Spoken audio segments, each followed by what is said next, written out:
Welcome back to the Burstimo Music Marketing Podcast. Today we have a national radio presenter with us who's going to give us so much advice for emerging artists on getting played on the radio and just things surrounding radio. So we have Charlie Ashcroft, who is a radio presenter and curator for Amazing Radio and BT. So welcome, Charlie. Thanks, it's good to be here. Thanks for having me.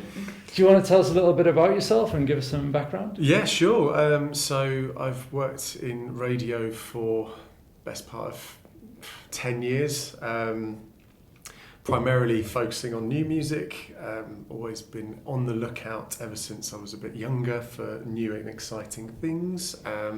So I've tried where possible to, even before I worked in radio, I was always trying to do things like podcasts on the side and find ways of championing new artists, and just generally writing about music and just being involved in wherever I've lived. I've tried to immerse myself in whatever local scene you can find.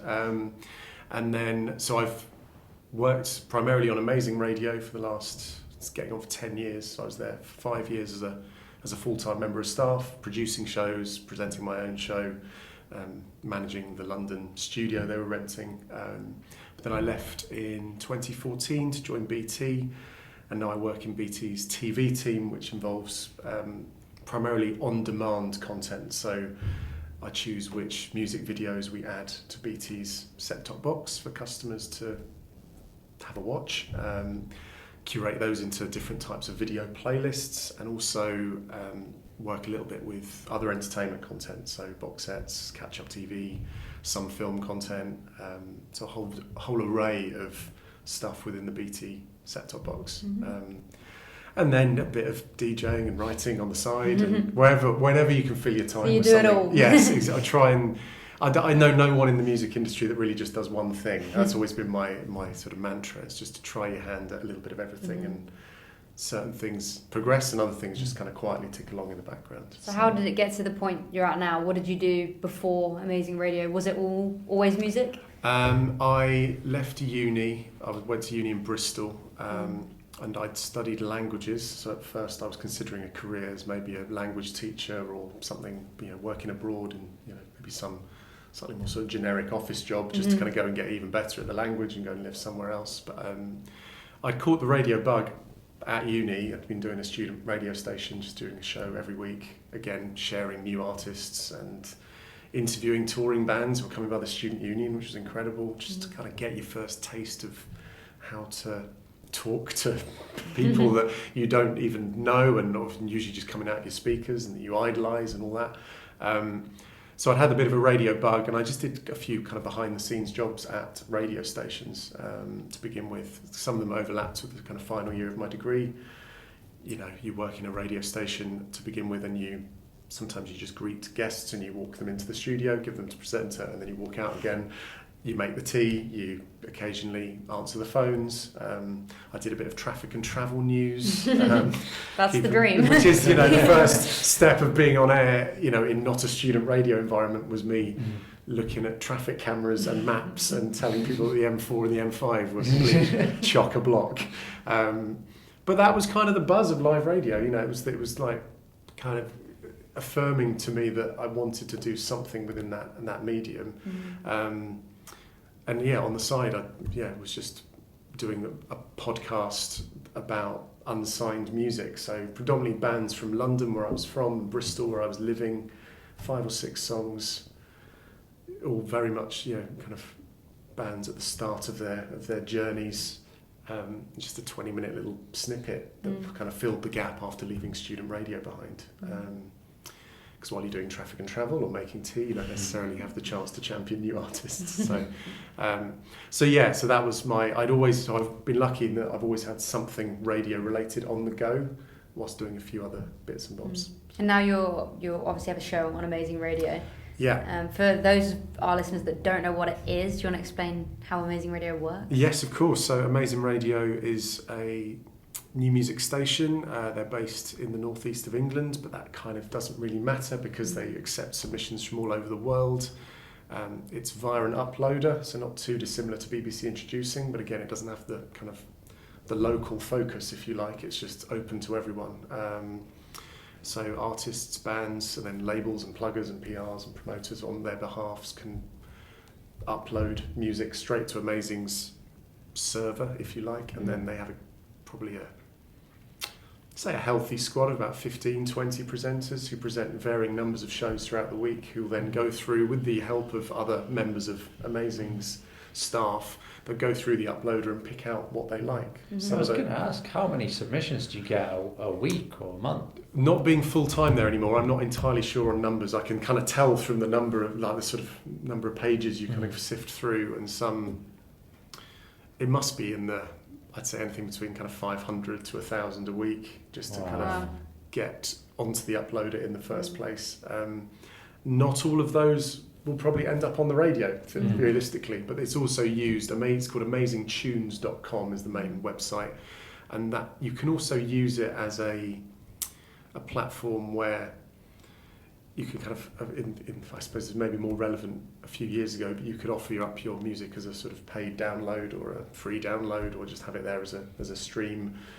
And so it was kind of used as a marketplace as well as a gateway to getting played on the station. And I think for casual industry users, it's also a bit of an A&R tool, because you can see who represents certain bands. It might say, say if it was one of your artists that you're doing a radio campaign for, it can say that a particular artist is represented by you, but if you see just an artist page and they've got, you know, a way of getting in touch with them, maybe they're an independently minded artist and they might be open to sort of be represented or managed or signed up for a label or whatever. So yeah, I think it works sort of multiple ways. But yeah, I'd say at the end of the week I compile probably a long list of about 80, 90 songs, and I'll whittle that down into a 2-hour show, which is probably on average probably about 30 songs for a given week. This is becoming quite a modern process for a curator. Like let's go back 10 years, 20 years, you probably didn't get as many submissions. And I went to a conference where the music supervisor of the TV show Made in Chelsea said that they can't possibly get through and listen to a full track in order to get a vibe. So what she actually did was go to the end of the track and she listened to the last 30 seconds. If she liked what she heard, she went and listened to the start. She didn't, she skipped. And we've got now submission forms, we've got BBC Introducing, we've got Spotify curators. What's your process in terms of, do you start from the beginning of a track or do you listen to a full track? What's your process? I'll start from the beginning, give it a good, it's probably about 10-15 seconds to kind of get an interest in what firstly the genre of, sometimes people don't have a bio or much metadata or much information embedded within the upload, so you just get a little feel for it. If I quite like that, I will skip what seems to be roughly to, not right in the middle, but maybe a third of the way through, because you think maybe there's a chorus around the corner, or you might be landed straight in the middle of a chorus and you think, okay, there might be a bit of a hook that works well on radio and that would stand out.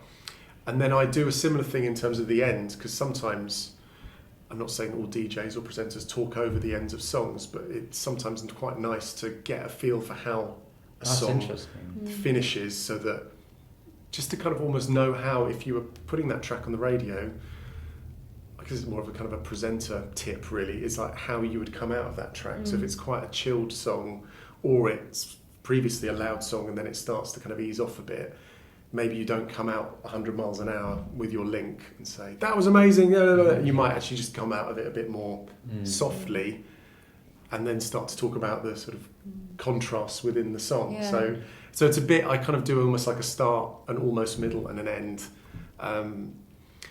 The other thing, I mean, sometimes if you've got not a great deal of info, and even before you've clicked play, you can sometimes tell a little bit about a release by its artwork. Like sometimes there might be something that's a little bit more, I don't know, just has a slicker production value when you see the artwork. Some of it doesn't have any at all, which is fine, but like you sometimes get a first impression.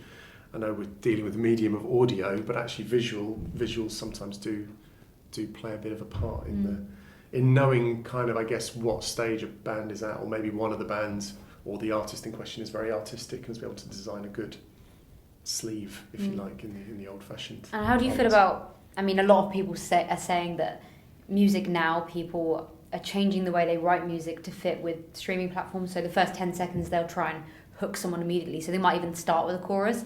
Have you found that from having listened to submissions for years now? Have you found that people are changing their music to fit streaming platforms a bit more? I think so. I think that if ever there was a case that choruses are getting earlier in the song, I think that's been pretty obvious for the last couple of years. And I think for radio purposes, I think you can make your chorus earlier, but as long as it's not then part of a 3.5 minute song, because then you feel like, well, how many times have you done the chorus? 4 or 5? You know what I mean? You've got to make it. It's all got to be quite relative. I think like a song can peak too soon in radio terms, because you find particularly if you've not gone to actively click on that particular track or followed that particular artist, if that music is coming out of a box in a room or an app that you've just got on in the background, if it's a radio station, you might want it on in the background, so your attention could be on something else, but if you're actually zoned in on the station, you feel like a song could lose momentum a bit earlier if it feels like it's dragging. If you feel like I had the chorus after 25-30 seconds, I find sometimes you can feel like the song's overstayed its welcome. Yeah. So I don't think, never be scared of writing a short song, but sometimes the creative or the kind of instrument, or the sort of, the instrumental part of the musician wants to play a bit longer before something kicks in, you know? So, I'm not saying this is for everyone, but if you're talking about kind of maybe a pop-minded radio song, I think, the template has changed a little bit. And I don't think it's a bad thing. I'm not an artist myself, so I'm not thinking of it from the musician point of view. But from a listener's point of view, I like it because you can understand so early on whether you're going to like a track or not. And it probably makes your job easier. It does a bit, actually. It means you don't have to listen so far in to all of the submissions. I know, and I think there's some that if you really like the track, you're like, actually, I'm going to just go back to the beginning, listen to this in full, and then, often, because I've got obviously a full-time job at BT, I'll be doing a little bit of listening, maybe it could either be while I'm working on something or at lunch break, and if it's something that you think, actually, I'm just going to let this play out and see how much it kind of keeps me coming back to then look up a bit more about the artist. If I can't get on with something else, clearly it's doing its job of grabbing my attention. So, but you're right, I think sometimes it's quite nice if you've got an hour's worth of radio to fill within that. I don't know, maybe on the average sort of music station, there's probably 15 or 20 minutes worth of talking within that. You've then got 40 minutes to play with. Some of that's going to be trails and adverts for other shows, competitions, news, travel, weather, whatever. And you've got a reduced amount of a window that you can fit music into. If you can get 10 songs in there now, whereas previously you might only be able to get 7 or 8, no bad thing. Yeah, I never thought of it from that point of view. You also mentioned artwork. When you say some artwork does sort of hook you in, what kind of things do you think an artist can be doing to really capture someone with the visuals? I think it's no bad thing to have just a press shot that is the band or the artist in question, because then at least I can see you. It might not have to be the official artwork of the release. You just know it's coming from a legitimate artist, a legitimate source, and that's fine. But I think, just something eye-catching. If there's a sort of a design that kind of fits the music, that ends up fitting the music, you feel like, I don't know, if there's a sort of a slightly kind of grainy black and white shot and it fits to a nice kind of sort of slow burning piece of sort of post-rock or sort of ambient music or something, that kind of fits as a package. You feel like there's an artistic vision in place. If it's something a little bit with sort of short, sharper kind of graphic design, you think, actually, this might be a nice piece of electronic pop. And then maybe it is, and it's completely different to what you're expecting. You're like, okay, so that's just an artist or a band thinking about it in a different way.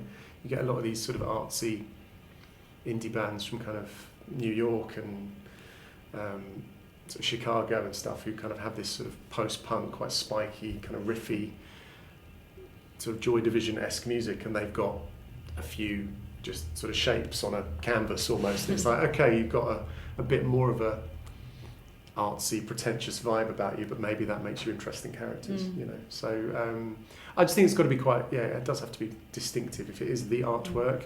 I also think, particularly if there's not one of you in the band or in the musician setup that is particularly arty, I mean, turn to your mate at art school or who does a bit of graphic design and say, can you just throw a few band logos at us or artist logos, because everything we do, it looks like it's just not Times New Roman, but just some font pasted onto a canvas and doesn't really look like anything legitimate. I think you need to have a logo that stands out and just some visuals that can kind of catch the attention, but also feed into that sort of music style that might be around the corner. And on Amazing Tunes, you can sort of put like a little bio information about you. Is that something that hooks you in as well? Sort of reading maybe about previous press, who people have supported in the past? Yeah, I think so. I think you need, it's nice to know, even if you're not going to say quotes from, say, other magazines or stations or presenters on air, it's nice to know where the artist or that particular campaign has been targeting. Whether the presenter or the magazine in question or the website or whatever found out about them organically, it doesn't matter. It just kind of helps paint a picture of where they're starting to get some positive notes. It's nice, I think. Also, it's also nice to at least know where an artist or a band are from, where they've been playing, who they've been playing with. It's sometimes nice to get an idea of which support bands they're also aligned with, and which venues they've been playing, when they've left their hometown, where have they played, have they come to London yet, have they gone to Manchester yet, how far have they been able to get on their own so far before other people start helping out. That's always interesting. Yeah, I think that's a good segue into talking about pitches and what does a good pitch look like, and this is where we find out we've been doing everything wrong all our life. But what does a good pitch look like in terms of image, artwork? What do you need to get people's attention, both via email or by submission form? I think firstly on just the general rule of email, particularly for radio, is that never, and maybe this counts for everything, but never attach an MP3 to an email, just because otherwise sometimes it doesn't stand a chance of actually making it through, because there are limits on these things. But also it's just cleaner to go to if it's already on streaming platforms, great. If it's a hidden SoundCloud link, perfect. You just know that you're getting something in advance and it's not clogging up your inbox. So that's the first no-no, is don't send huge attachments. Same goes for artwork. It could be a link to some press shots via Dropbox or something like that, where you can just get a little bit of a handle on like a photo shoot, or just get a sort of stylistic idea of what the band are doing. Artwork wise, it doesn't necessarily, as I say, have to be the official sleeve. It's just nice to have a little bit of visual representation to give you an idea of who you're dealing with. You might be able to tell from the outset the band who might be really young. They could be like 16, 17, in which case it could literally just be them in front of a wall posing with a moody a moody face, and that's fine. You know what you're dealing with, and so you kind of almost adjust your expectations as well, so that if suddenly something sounds like there's a band who feel like they've been playing for like 6-7 years, you're like, oh wow, they sound good for a band so young, if you know what I mean. And then in terms of the pitch, in terms of the body of the mail or the stuff on the uploader, you don't need a massive long press release at an early stage. Sometimes there's not much of a story to tell. It could be, we met at a gig, or we all love this particular band and we're kind of influenced by that, but I don't really need, if there's a single that's already out there, I don't necessarily need to be blinded with the streaming stats or whatever, because it's good to know that stuff's already out there. But if I'm really interested, I'll go and find you on those platforms, and I can then be wowed by the fact that you've got 1 million streams on Spotify. But I don't necessarily need, it's not going to make good radio chat if I start reeling stats off. So, so it's good to mention, but it's just as a sort of side thing, but don't let it detract from the reason why you started making music in the first place, or why you love what you're doing. Don't make the stats sort of do all the talking. And sometimes if it's an early stage, you're not expecting particularly impressive stats to begin with, because we know, particularly at Amazing, it's quite an early stage of radio play for a lot of artists who are kind of coming through. So you mentioned that obviously people are submitting themselves, so like a 16-year-old band. They probably cannot afford to be outsourcing at this moment in time, looking at a radio plugger or a PR team. Do you think it's essential? Do you think that bands do need to be getting this marketing team, and we don't need to hear you say yes we do. It's fine. We tell people themselves to do it themselves to begin with anyway, because you can do a lot of those early stage things. Yeah, and you're right, and I think realistically you wouldn't necessarily, it's probably quite rare for you to be involved with an artist or a band from day zero. I think even particularly if it's a solo artist, there's more burden on you to do a lot more, and so sometimes you have a lot more people around you to help out. But in terms of actually bringing in, third party help, companies that are specialists in particular fields, I always think you don't necessarily need to fork out that money from the get-go, because if we look at it from the radio side of things, wherever you're from, particularly if you're a British artist, you've got a BBC introducing hub nearby, you've got a local radio station there, which they have a bit like Amazing, an uploader, you put your track there. If you don't get any traction to begin with, look out for where they're curating a gig locally, because they're increasingly out on the live circuit, or at least the presenter for that show will have been picked to present that show based on the fact that they love new music and they love sharing music. The fact that they're not playing you doesn't mean they're being nasty, or that they haven't sort of liked your music yet. It could literally be that they haven't come across it in the pile, and that there could be dozens of other things that they're just vying for their attention. It's busy jobs. If you're presenting the BBC introducing show on your local BBC station, you also do a bit of other stuff. You probably produce on a main daytime show. You're probably doing a lot of other daytime office stuff bits in your spare time, or you're working elsewhere in music. So it's finding the time to go through the uploader is probably quite limited. So it literally, I think sometimes it just takes, go and have a chat with them at the gig, spot them, see who they are, you know who they are, you should know who they are. Go and approach them. If you've got a CD, stuff it in their hand and say, please have a listen if you can.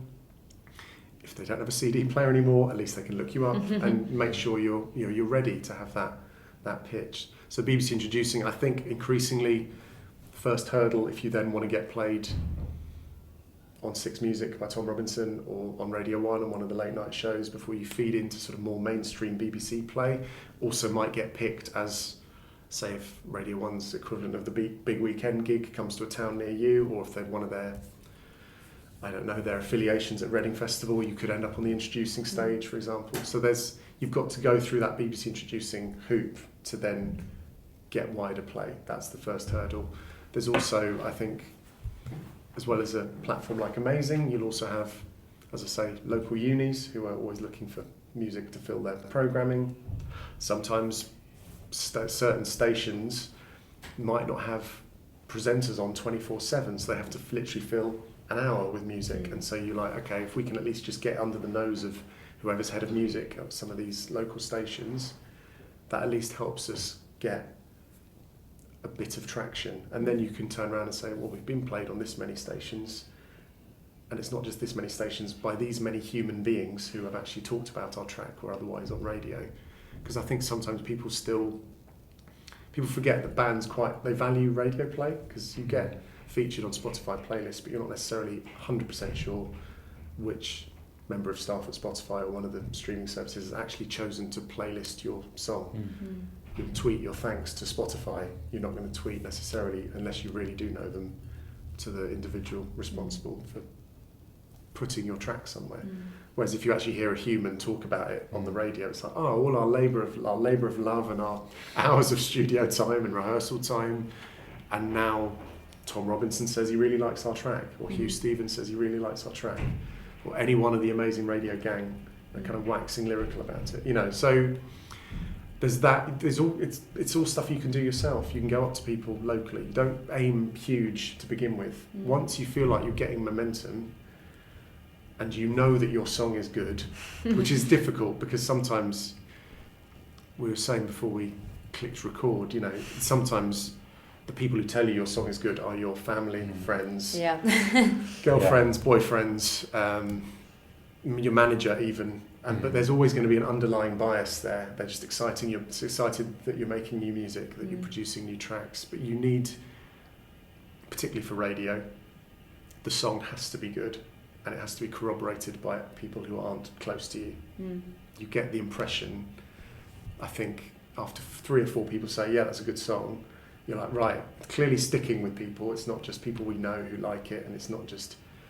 Because once you, particularly if you gig somewhere outside your hometown, the 50 people that were from your school or your uni or college or your family who turned up to that gig aren't going to come see you 200 miles away necessarily. So you have to make sure, the good songs tend to rise to the top, but you've got to make sure that they are genuinely good before you start pitching to, say, a plugger who say, right, you know that a plugger in question can get you on Radio 2 and get you some plays by influential people at Radio 1 or Radio 6 or on the Bauer network or on Global. Those people who have a bit of an in, I think, have to come into play once you've done a bit of radio investigation yourself, but also once you have the money to afford them, whether it's be you played some gigs and made a bit of money, or you've sold some CDs or whatever. Just have it in mind that I don't think the radio plugging step has to be ticked off right away. Yeah, no, I completely agree. Don't rush. I'm going to go back to what you mentioned earlier about Spotify. Yeah. What are your thoughts on Spotify? Because obviously there are many people that would say that because of Spotify, radio's dying. What are your thoughts on that? Because obviously you work in radio still, you've got a job in it, so it's obviously not dying. Do you feel that with Spotify's growth, perhaps radio is going to slowly die out, or do you feel like it's more popular than ever? I think radio, just from the outset, radio I think is still an important part of the food chain in terms of if you're trying to get noticed as a new artist, or even as a bigger artist, having a revenue stream from PRS and everything else. I think you'll still have radio still has an important part to play, because it can still turn around and command, particularly on the big stations, 7-figure audiences, and it's hard because radio is not just competing with Spotify, it's competing with all the SVOD services, all the the video stuff that we watch now. It's Netflix, Amazon, YouTube, BTTV, got to say it. Everything that you've got as a potential player on your phone, or something else that can be on in your household, is a rival to radio. But as a user and regular user of Spotify, I think it's undeniably had an effect. I think it's too early to say it's killing radio off, just because I think it's not just Spotify's fault. As I say, I think every little thing you subscribe to, every little habit that you have is always, our minds wander, to other platforms. We live in front of our screens and we've got so many apps, and we decide whether we listen to a podcast, could be by Spotify, whether we read an audio book. It's everything. Everything is vying for your attention, and it makes us, I think, increasingly, we've got so many choices, but it also makes us increasingly volatile in terms of how long we spend listening to stuff. It's encouraging that you hear the majority of smart speaker purchases in the UK. So it's like 10 million households now have a Google or an Alexa or something like that. But the things they do tend to be ask the weather, listen to the radio, put some music on, so it might be a streaming service, or do my shopping, if it's like an Amazon thing. The 4 main searches. Not controlling our TVs yet, not switching our lights on and off yet, not powering our kind of Internet of Things yet. They'll get there, but at the moment, radio's still one of the main 4. And so I feel like there's still, even though technology's pushing it in different directions, I don't think it's ready to disappear just yet. And I think stations are quite savvy. Radio 1 now, they know they've got less of a youth audience in terms of the actual live broadcast, but that's why, I think it's partly why BBC Sounds is quite important, because you've got content available for longer via an app. They've also got a lot of performances that are just crystallised forever on YouTube, using the Live Lounge and a lot of the brands that the BBC are doing. Because ultimately, I know I keep coming back to the BBC, but they're the forerunners of kind of radio habits. It's the largest scale sample that you could possibly take. And Radio 1 in particular will always say, look, we're doing fantastically well. Yes, some of the audiences on the live broadcasts aren't what they were, but still pretty big. So. I think that shows in the companies you work for. I mean, Amazing is kind of a little bit on demand as well, especially with Amazing Tunes. And also you mentioned BT's setup in terms of sounds very on demand. Is that right? Yeah, I mean BT obviously carries as well as doing broadband and mobile and landlines and everything else. It's a TV service via a set-top box and now multiple devices like kind of apps and sort of smart TVs and things like that. If you're not watching linear television, you go into this whole world of content via the BT player. I got in there as primarily to curate music videos and make playlists out of those videos and kind of make it almost like a little bit of a video streaming platform, because BT simply doesn't carry the linear music channels that they used to, and I think some of the music channels we know have rebranded to sort of much more reality entertainment driven, like MTV and VH1 and things like that. So they thought it would still be a way of servicing music videos to customers, but the customer can be in control. It's kind of going back to the ethos of an old station like the Box or something like that, Box Plus as it is now. Like it still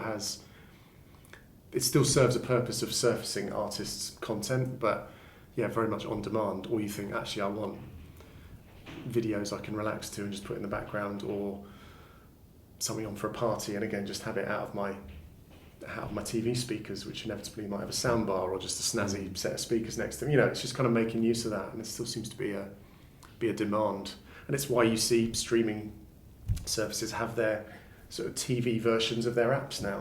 Whether it be via your Amazon Fire Stick or like Spotify app as soon as you turn on your smart TV. This music's trying to pop up everywhere it can, and I think it's interesting. At some point they'll probably say that, well, there's some people already are saying that kind of the traditional TV model is dying a little bit, because there's, again, younger people are watching YouTube rather than live broadcast stuff. But as long as you've got things like live sport and big shows like Strictly Come Dancing, I still think there's going to be event viewing, and there'll always be certain drama series where they don't just drop all 10 episodes at once. You have to wait week by week, or so I think our habits are being kind of elastified a bit without being radically changed. It's just nice. I think we as consumers, I know the costs can stack up a little bit, but I still think we're lucky to have so much choice of content, and I'm sure we're all watching and listening to more stuff than ever before. I'd love to talk to you about music videos as well, because artists come to us and some of them have spent between $5,000 to sometimes as much as 15 grand on a music video, and they come to us asking to promote it and get people to watch it, hoping that they make the returns on getting like 1 million views on this well-produced, artistic, it is a piece of art that they've created, and that investment, we usually say, is not always the best route. So from your point of view, for emerging artists, what's your opinion on music videos? Again, not the be-all and end-all. So again, don't rush into feeling like you have to make one. If you look at any of the bigger artists, if I jump, say, to some of the majors and some of the biggest artists, their schedules won't always allow them to make a video when a song comes out on that particular Friday. They put an audio or a visualizer up on YouTube just so they've got YouTube presence, just to build up awareness. But don't feel like it's got to be the thing that you spend weeks and months perfecting so that it gets perfectly aligned, because people aren't expecting that. A lot of new artists will send us, particularly for BT, we have to service a lot of the mainstream pop artists and sort of hip hop artists and everything that's in the charts, essentially, because that the average BT family, if you like, will want to see videos that have got singles that are in the top 40. But for emerging artists, for newer artists, if you have blown a lot of budget on something that looks great, but then you're putting it and expecting results on something like YouTube, which I don't know what the latest stats are, but how many billions of hours of content go up every day. How on earth do you make any headway? And if we're looking at some of the linear channels, a bit like I've said, they'll focus primarily on the stuff that's in the charts and kind of throwback kind of theme hours by like, you know, best 80s, sort of, you know, 90s pop hits and things like that. Not much time for new stuff. So unless you can put something in the hands of a TV plugger who might be doing you a favour, who might know, I don't know, the producers at Sunday Brunch and put a clip of your video in the ad space before it goes to the ad break. They have that little ramp where they push an artist for about 10-15 seconds. You're not necessarily going to make that return that maybe they're asking you for. And I think it's just so hard, unless it's an absolutely stunning video or you get some famous person to tweet about it, you're not going to get the million views and then the sort of trickling over of revenue that you expect. It's hard. It's really hard. So as I say, don't worry about it. Have a presence, have an audio or a visualizer, or just, even if it's some phone footage that you can overlay your song onto. It could be you guys on the road, or it could be, you know, a songwriter literally just filming stuff, walks around the park or whatever, just whatever you feel fits the mood. Just do it a DIY video, and don't, just because YouTube's important doesn't mean it's the only way, and you don't rush into it, because you need the audience first to actually get those views. Yeah, and BT does occasionally play emerging artists. Yeah. What videos have you seen that you've been like, yeah, I definitely want to place that, purely because it's not just artists playing the song? Is it something different? Is that what makes it interesting? I think you'll often see it doesn't always have to be the most amazingly shot thing to look at. I forget its name, but we playlisted a video by Annabelle Allen quite early on when she's signed to Killing Moon now, and I think she's had a couple of EPs that have been quite well received this year. But I think going back be a year to 18 months, the video was quite simply, she was in a dance studio acting as like the caretaker, and she was just sweeping the floor, going back and forth. It felt like some kind of avant-garde play or something. And then I think a dancer came in the room and started practicing. It was like, okay, so that's one sort of tripod and a phone probably, and the artist and someone who was quite good at ballet, literally. But it was an intriguing 3 minutes, and the song kind of lent itself well to the visual, or within a minute you believed that the song had lent itself well to the visual. Sometimes just a simple idea is enough, because it's got a bit of intrigue about it, and even though not much happens, you feel like, well, actually I can't now hear that song without thinking of the video. A bit like when you think back to, I don't know, if you say talk about, I don't know, think of any song that was big in the 80s, sometimes your mind immediately goes to the video, like, you know, or the 90s, you think, oh, I'm going to, All the Small Things by Blink-182, not just a song, it's a video of them taking the piss out of every boy band, you know what I mean? So you often have that visual aspect. They didn't need to do that, but it was just a bit of a joke of an idea that everyone then remembered, and it still gets views by the tens of millions now.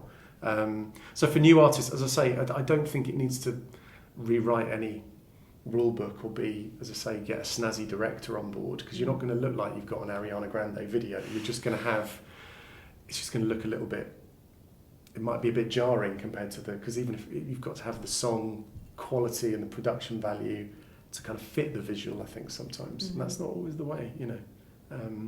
So if it's interesting and eye-catching without necessarily being something you've shot on location for 2 weeks, don't worry about it. Just have the YouTube presence, and it means you can tick off your platforms, you know. And I don't think you, as in your roles, are necessarily, I don't think you should be under pressure to break stuff on YouTube. I feel like that sometimes that happens and you don't expect it to happen, and it's hard with a brand new artist. Maybe they just have expectations because that's literally the medium that them and their demographics spend the most time. Yeah, exactly. What we always say is platforms like Spotify work in the favour of emerging artists because its algorithm is created for people to listen to music, whereas YouTube's not. It's made for people to discover content, and that content is usually something that's personalised to the consumer. So clickbait quite often is used, those crazy thumbnails, and for artists that's just not fitting to their art. So what we're experimenting a lot with at the moment is, instead of people investing in a music video, they're investing in a piece of content which is actually going to engage viewers. It's maybe like a vlog style video, which in the end will be promoting the track. So we're interested to see if that's something that does become a bit more popular, because a lot of musicians are now taking to YouTube, because it is a good platform to engage with your fans, but it's just a very difficult one for artists, I think. I always say that YouTube is like the end goal. So you've got your brand, you've got your radio play, you've got your press, and you've got Spotify playlists, and then you're big and you're selling out tickets to gigs and shows. Then people are finding you on YouTube, and you will get those 10 million views, and it will push you out. It's not a platform, as Maddy said, the algorithm does not push out emerging artists. I think also you've got to remember, due to, as I said before, due to the sheer scale, it's hard to stand out within that whole ecosystem. But everything, as you say, honestly, it sort of feeds into one another. It's a bit like radio to a degree. Some stuff very, very rarely gets premiered on radio because they want to have it on streaming platforms at the same time. So that you don't necessarily, it might go on the platforms at, say if someone gets an Annie Mac play at 7:30, it will then be on Spotify at 7:30. Very rarely you're going to hear something on radio and then be able to Shazam it, and then nothing's going to come up, or you can't link to it because it's just not in the database yet, because it's not been released. But at the same time, stuff that's getting played on the radio, people then hear it on the radio, because radio's still around, it's around us, and we kind of hear stuff by accident. Sometimes you'll be on a car journey and just want something you're not thinking about. You then go, oh, what was that song? I Shazammed it, all right, I can go and find it on Spotify. Likewise, a lot of radio stations look at Spotify's hot hits or whatever the sort of top 50 are, and go like, why aren't we playing that? That's clearly resonating with people. Add it to the playlist. Doesn't even have a radio campaign. It's doing well in other places. But so everyone sort of apes each other a little bit, I think. And I don't think there's any crime in kind of having your music sort of spread across lots of different places, but don't expect one to be the thing that gets you millions and millions of views. Yeah, I think it's the best time ever for artists. There's just so much opportunity, because like you said, radio is still alive, but then you've also got streaming platforms, you've also got the content that you can create across socials. I think it's probably the strongest chance any artist has now got to blow up. You don't need these major labels to jump on board with the release for you to actually get the listeners, which is fantastic. Particularly if you do, as you're saying, like some vlog style content that can work on YouTube, but you can also then stick it on Instagram TV, or you can put it on, Twitter allows you a 2:20 video length, I think. Facebook love it when you put a video up and not a YouTube link, so all that stuff is you can use one bit of content across a variety of platforms, and it's interesting then for you as artists, when you get the time, to see where people are gravitating towards your content and which platform they're using, because then you're like, okay, well maybe we do some stuff exclusive to Instagram TV or whatever, So I think you've just got to be quite savvy and make your content, it's almost like milk your content across multiple platforms and release little clips, and just all that stuff is really helpful and gives you a YouTube presence, so that when you suddenly go like, even if we've made a visualizer or a lyric video or something simple, not the lyric videos are simple, but you know what I mean, like without you all having to be, on location, as I say, for a certain amount of time, you've already got some videos on your YouTube channel that people can then delve and find out a little bit more about you as an artist or as a band. I think that's always very, very useful. Before we end, should we get to the questions? Yes. So we put something on Instagram yesterday asking our followers if they had any questions for Charlie, and we got quite a few, so we're going to whittle it down to probably 3 or 4 that were good. Yeah, so the first one we got asked, which we got asked twice, which one is from Danny Alex, and also we've got a similar question from Ryan McDon, and we'll put their usernames on the screen so you know who it's from. The question is, should we care about the length of tracks? And we've also got a question which said about the 4-minute rule, which is, would you ever make an exception to play a song that's longer than 4 minutes? Personally, yes, but that's because I work or present on a station that doesn't really bother with those parameters, if you like. They've playlisted songs that are like 6 minutes before. It's one of those things where you just think if a song's good enough and is interesting enough, it'll get traction. Once you start putting your music in the hands of whether it be radio pluggers or actually just pitching to bigger stations yourself, or maybe it'll come back through the BBC sort of food chain, if you like, you'll probably be asked for some kind of radio edit that brings it down to 3.5, 4 minutes if it's much longer than that. And is that because of attention span, or is it because of the money side of things? I don't know. I think it's hard because, as obviously we talked earlier about making short songs. I think the revenue you make from radio play and the royalties is obviously all factored in by the length of the time you're actually on air. So obviously the longer the song, the better it is. Great. But I still think it's a combination of everything. It goes back to what I was saying earlier. You've only got a certain amount of. If you think of the radio hour like a clock, and if 2/3 of that is taken up by talking and other bits, that ultimately the presenter or the program director only has a certain amount of time to fill. They might have, like most stations, a playlist where they are, once they add songs to their main station playlist, they'll have to play them a certain number of times throughout the week, because that's the promise you make. If you say, well, we've A-listed, so like Amazing Radio could have A-listed the new Squid song, and that will go on a certain number of times per week. And so once you've filled up that quota of plays from the artists that you're definitely supporting, gives you much less wiggle room to support other stuff for spot plays or one-off kind of submissions. So that's, I think, why still now the shorter the song, the more sort of desirable it is, just because it helps you, it just gives you a bit of a higher chance of being able to fit into a already quite congested schedule. But as I say, I've always said, don't let that stifle your creativity, because there will be late night shows, online radio stations, more alternative minded shows where they want to play your 7-minute prog opus, so don't let it stifle your creativity, but just be mindful that when you're aiming a bit higher, the question may be asked, give us a 3.5 minute song. And we got asked this question by so many people, and I know this entire podcast is based on this, but I'm going to give you like 2 minutes to sum it up. How do you get your song played on the radio? And that's by NSCDBN. Okay. As I said before, make sure the song is good and that people share that view. It's not just you in your bubble and your sort of close entourage saying, we've done this great new song.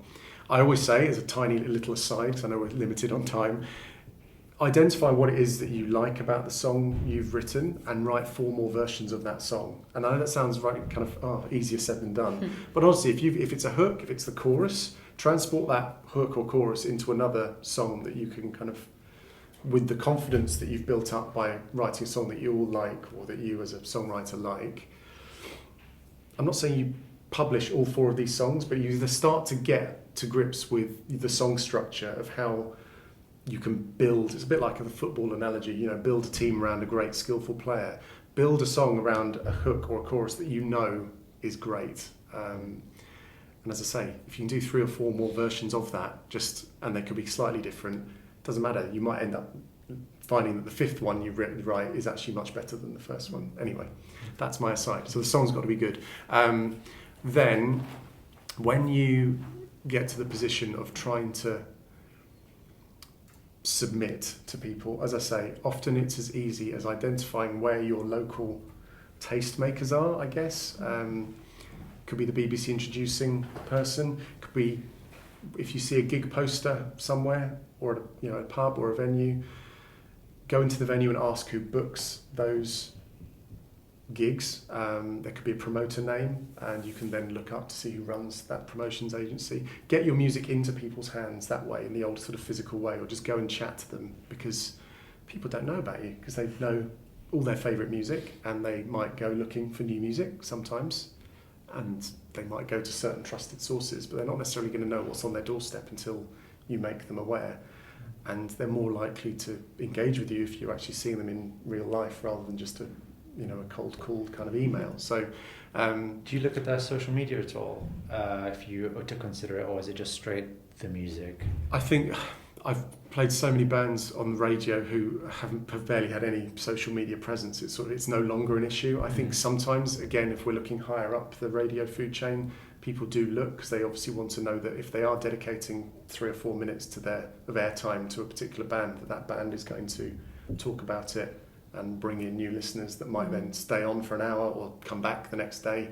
So they were almost like a little bit of return, if you know what I mean, which sounds odd because obviously presenters should love what they do and want to play, but they also want to be, the station as a general rule wants to be talked about and be the source where people find new music or find good music to listen to in the background or whatever. So I think you can have a pretty good idea early on as to who is on the kind of local circuit.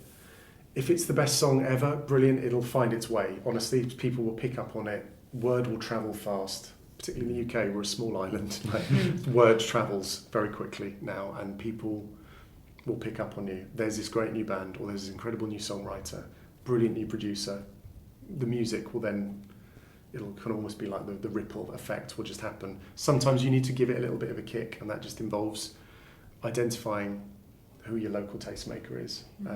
If it's the BBC introducing presenter, they've probably got a direct line to Tom Robinson, as I said earlier, or Hugh Stevens, or someone they can then feed that track up, if you know what I mean. So for Amazing Radio, it's very simple. It's an uploader, as I said earlier, on amazingtunes.com.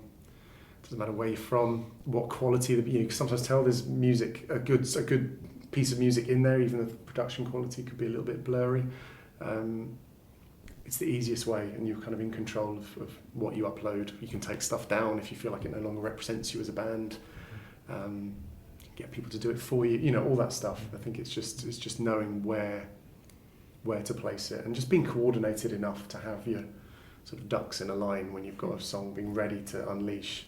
You don't need to be a sort of high-end sort of marketing expert. You just know that, okay, on that day, we're not going to go into the studio, we're not going to the rehearsal room, we're actually just going to get our laptops out or get someone's computer and just get the song out there. And I know it sounds easy when I say it like that, but often you can do a lot of this stuff yourself early on, and the radio plays a part in that, because increasingly it's all about uploaders and or just making people aware of your streaming presence.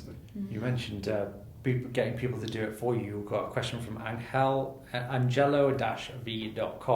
which is, are radio pluggers a waste of cash for emerging artists? How much influence do they have on you? They're not a waste. As we addressed this briefly, I think it's just knowing when is the right time. I think if you're going with your first single, you've got limited budget, I wouldn't waste it all on a radio plugger immediately, because I said there's certain DIY steps that you can do yourself. When it comes to the influence they have upon me personally, I know that it was at the early days of Amazing Radio, it was completely plugger free. You know, bands were just, an artist would just discover us and put their music on there. Now, I think, quite early on, Amazing's made the facility available where you can be a manager or a PR or a plugger and upload multiple artists and kind of act like it's your portfolio, and that's kind of nice, because you can just coordinate all your campaigns without having to visit Amazing Radio in Newcastle. You just step in and upload 10 artists if you're that way inclined.